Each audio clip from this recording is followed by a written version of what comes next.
At the beginning of this week's Torah portion, God tells Moshe, "Ascend to the top of the cliff and raise your eyes westward and northward, southward and eastward, and see with your eyes, for you shall not cross this Jordan."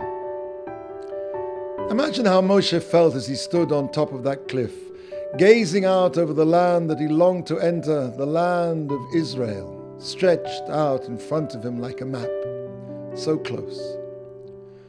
God knew how much Moshe wanted to go into Eretz Israel, so why did he tantalize him in this way by sending him up to the top of the mountain to see every blade of grass through prophecy? Each of the Avot, each of the patriarchs, are associated with a specific quality. Abraham with chesed, with kindness; Yitzhak, Isaac with gevura, self-control; Yaakov, Jacob with tiferet, beauty.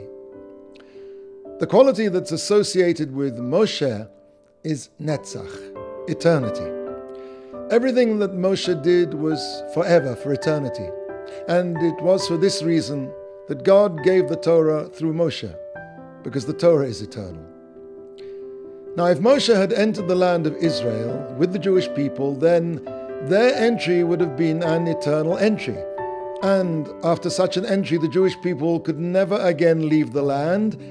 But Hashem knew that the Jewish people would have to leave the land, be exiled, because they wouldn't be able to maintain the high spiritual standards that the land demands. So Moshe couldn't enter Eretz Israel. But Hashem wasn't tantalizing Moshe. That feeling of longing that Moshe had when he stood on that cliff gazing into the land, that feeling entered the collective consciousness of the Jewish people for all time. At the 6th Zionist Congress in Baal in 1903, Theodor Herzl proposed an idea that Uganda should be a temporary home for the Russian Jews. The Russian delegation stormed out of the conference room.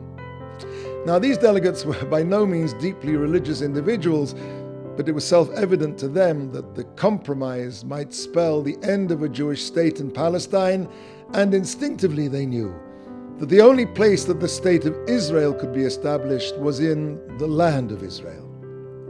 A little bit of Moshe in the heart of every Jew longs for the land.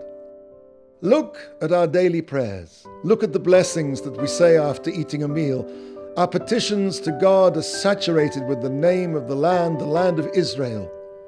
Throughout our long, long night of exile, the Jewish people have never lost that same longing for Eretz Israel that Moshe felt when he stood on the top of that cliff and gazed upon the land that he would never enter.